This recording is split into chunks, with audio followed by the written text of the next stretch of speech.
एक नहीं, दो नहीं, पूरे 12 मिसाइल इंटरसेप्टर एक के बाद एक दागे जाते हैं ईरान की एक मिसाइल को रोकने के लिए इजराइल के एयर डिफेंस सिस्टम द्वारा। लेकिन हैरानी की बात यह है कि उन 12 के 12 इंटरसेप्टर ईरान की उस मिसाइल के आसपास भी नहीं पहुंच पाते और आखिरकार वो मिसाइल अपने लक्ष्य को भेदने में सफल हो जाती है। सोचो, इतनी घातक और हाईटेक मिसाइल ईरान ने विकसित कर ली और पूरी दुनिया को उसकी भनक तक नहीं लगी। आखिर में ईरान ने ऐसा करके दुनिया की सुपर पावर देशों को ये संदेश दे दिया है कि तुम अपनी एडवांस टेक्नोलॉजी के ओवर कॉन्फिडेंस में जो हो वो सिर्फ एक भ्रम है, असली मिसाइल टेक्नोलॉजी मेरे पास। और दोस्तों, ईरान पहले ही कह चुका है कि इस युद्ध में वह मिसाइल टेक्नोलॉजी के मामले में पूरी दुनिया को ऐसा सरप्राइज देगा कि सब हैरान रह जाएंगे। अभी तो ये जंग लंबी है, देखते जाइए आने वाले दिनों में ईरान दुनिया को क्या क्या चौंकाने वाला है। अब सबसे बड़ा सवाल, ये इतनी घातक हाईटेक मिसाइल आखिर कौन से हो सकती हैं? एक्सपर्ट के मुताबिक ये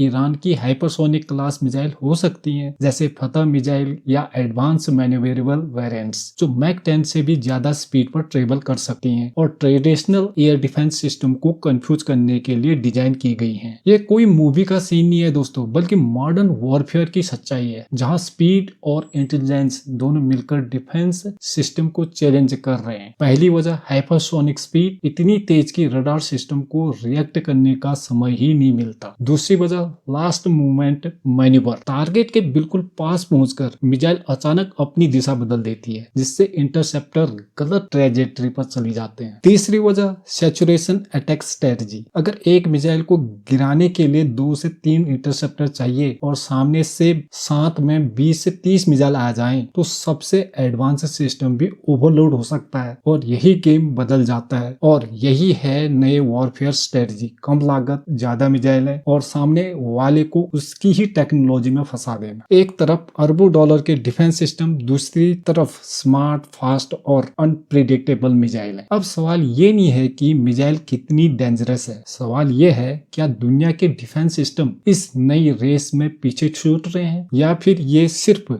शुरुआत है एक ऐसी युद्ध की जहां जीत फायर पावर से नहीं बल्कि स्ट्रेटजी, स्पीड और सरप्राइज से तय होंगी। अगर आपको लगता है कि futures Wars missile versus missile नहीं बल्कि स्ट्रेटजी वर्सेस सिस्टम होंगे तो कमेंट में बताइएगा।